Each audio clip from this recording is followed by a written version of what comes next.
Psalm 121. This simple but exquisite little song of four-line verses dwells on the sleepless guardianship of his people by the God who made the world. There is an implied contrast between God and the idols of the heathen, who find themselves sleeping whilst their followers pray. You can find this in 1 Kings 18, verse 27. And this idea is implied throughout the psalm. The word keep or keeper is repeatedly used in this psalm, reminding vulnerable pilgrims travelling through dangerous and lonely country of the ever-present vigilance of God towards his people. Whilst it may be four-line verses, it may have been that the psalmist intended a division into 3 sections: verses 1 and 2, verses 3, 4 and 5, and finally verses 6, 7 and 8. Let's look at verses 1 and 2. The hills are enigmatic. Perhaps the opening line shows an impulse to take the refugees in them, like the urge that came to David in Psalm 11 verse 10, flee like a bird to the mountains. Or is it perhaps that the hills themselves are a menace, as a haunt of robbers? The Greek and Latin versions make this idea a statement. Therefore, the whence is a relative term. But could it perhaps be a question? The whence then being an interrogative. The whole verse is unlikely to be a question, as is suggested by a marginal translation. But the sense might be, I will lift up mine eyes unto the hills, full stop. From whence cometh my help? ? And then we have the hills. Are they those on which Jerusalem is built, as in Psalm 88 verse 1? This gaze of hope does not absolutely decide the standpoint of the poet. He might, like Ezekiel in chapter 6 verse 2, have been turning his face towards the mountains of Israel in the distant plain of Mesopotamia. Or, coming to the end of his pilgrim journey, he could be under the sacred hills of Jerusalem themselves. Wherever verse 1 is, it's not a verse that leaves doubt. The question the psalmist raises in verse 1 is answered emphatically in the next verse, as indeed it has been in Psalm 3 verse 4 and Psalm 14 verse 7. Perhaps the psalmist was trying to contrast the way a worshipper of Yahweh viewed the city on the crest of the holy hills with the superstition and idolatry so evident in the high places of Canaan. Also, for the Jewish people, high places were seen as a barrier of defence, as in Psalm 125 verse 2, and also high places from which to observe messengers of peace.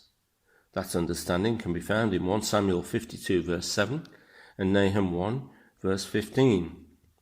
After the exile, the land had been populated by foreigners of other religions from all over the Babylonian Empire.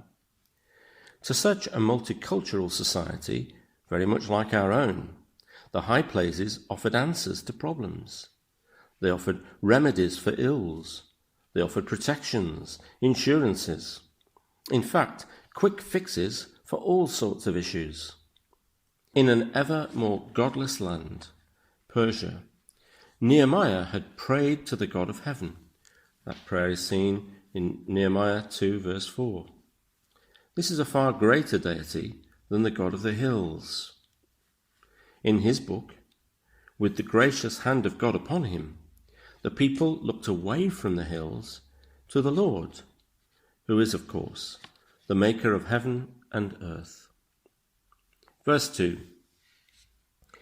With verse 1's thoughts all about the hills, the thought now leaps on to the universe and indeed beyond the universe to its maker.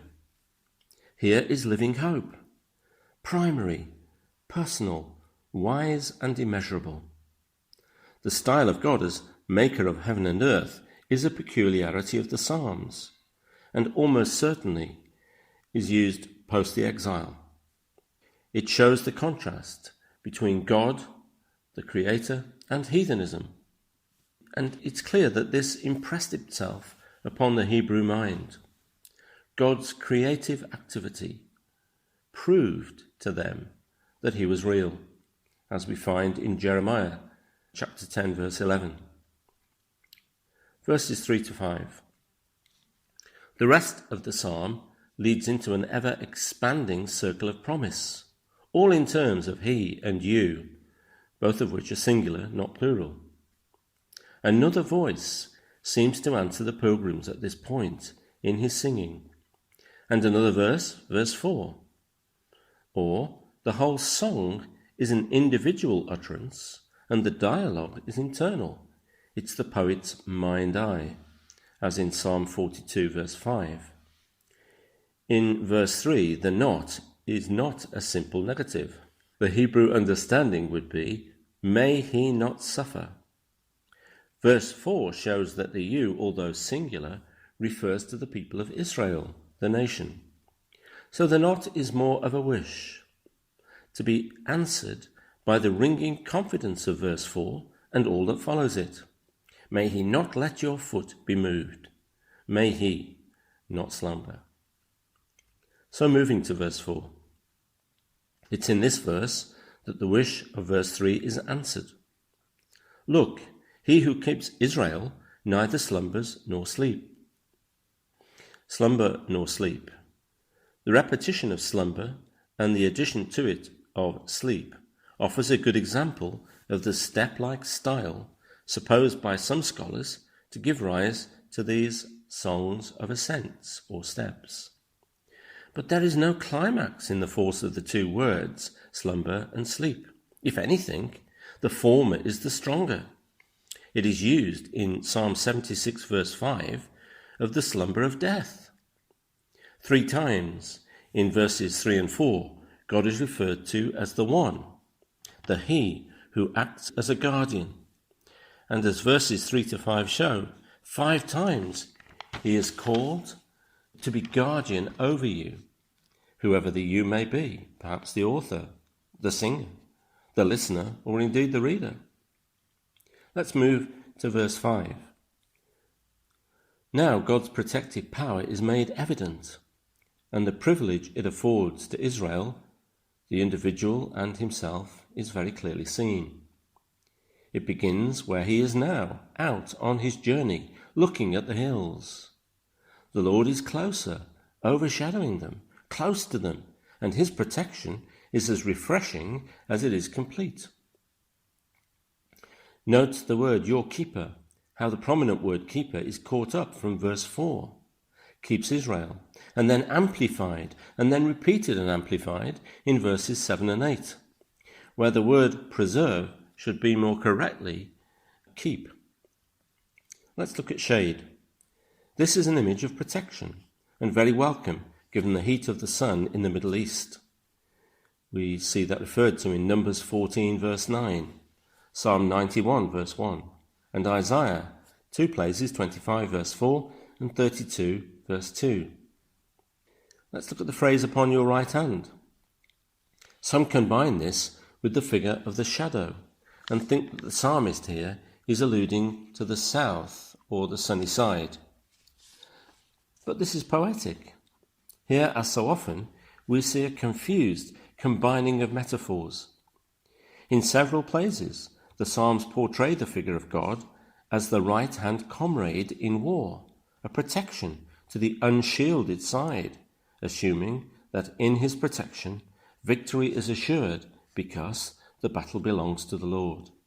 Psalm 16, verse 8, Psalm 109, verse 31, Psalm 110, verse 5, and several other places in the Psalms, we see this understanding. Let's move to verses 6 to 8. The first 2 lines of verse 6 are not only poetic parallels, but they use a favourite way of expressing the totality of everything. Name a pair of opposites to include everything in between. God's protection is true for the known and the unknown. Perils are both day and night, the most overpowering of forces and also the most insidious. God is the protector. God is the guardian. God is the keeper. The phrase "smite thee," at the mention of the shade, leads to the amplification of the figure in this verse. The evil effects of sunstroke, as well known in the Middle East, are, and have been, mentioned often in the Bible.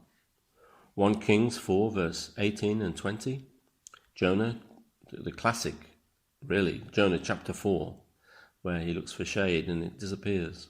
And Judith, chapter 8 verse 3, to go into the Apocrypha. Nor the moon by night. This might be an allusion to the belief in those times, and perhaps often in this, of the harmful effects of the moon's light, a belief that we still recall in our term lunacy. Some see the cold of the night being put in parallel to the heat of the noonday sun. Genesis 31 verse 40, Jeremiah 36 verse 30. And the idea of the burn of the intense cold, frostbite, etc. Perhaps it is just the potentially harmful effects of the night being alluded to here. There is some evidence that different phases of the moon can affect some people quite radically differently. Not all popular beliefs about this are actually unfounded. There's some evidence that mental disturbance with the phases of the moon is very real. It's an area that's been little researched. The believer is urged in verse 6 to fear no evil, either in daylight or darkness, rational or irrational, because the guardian is ever wakeful and watchful to protect against all dangers.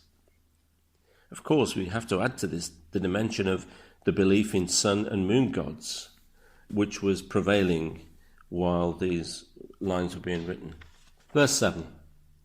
For preserve, which is what many translations have in this verse, we should read keep, as we note that the poetic repetition of keep makes one of the chief beauties of the psalm or the song.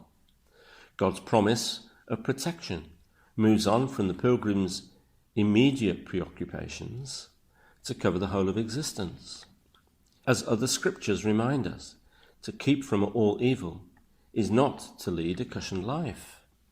God doesn't put his followers in a plastic bubble, such that the sufferings of life pass by on the other side, but rather sees their lives as being well armed and equipped, enabling them to face and overcome even the darkest of valleys, as mentioned in Psalm 23 verse 4, the valley of the shadow of death, I will fear no evil.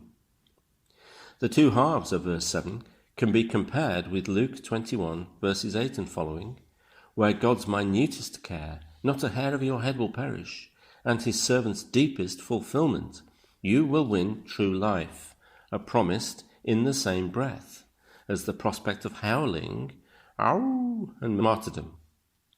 Your life in this verse is a many-sided word, as in Luke. It means the whole living person.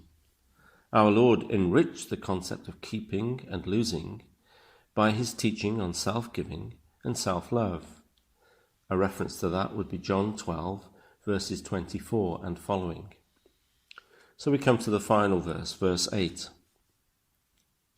Thy going out and thy coming in.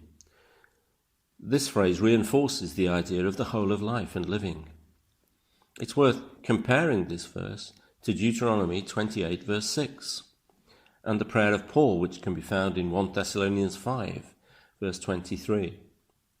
Here is the idea of God guarding or keeping our ventures and enterprises, our comings and goings. It also gives an impression of our homes, which remain for most of us the base for our comings and goings.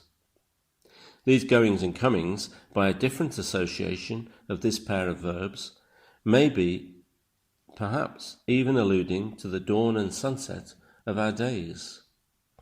The last line takes care of the journey. God is guardian of our lives, of our ventures, and here there is no end to his guardianship or his keeping. It is from now and it runs on, not to the end of time, but forever. The phrase, "He shall keep your soul," of verse 7, reminds us that God himself is, as Psalm 73:26 says, "my portion forever." For those whose God is the living God, there is life, life in all of its fullness, a life that never ends. What an encouraging end this is to Psalm 121. When we go out, we go with the Lord. When we come home, we abide with the Lord, and he abides or lives with us.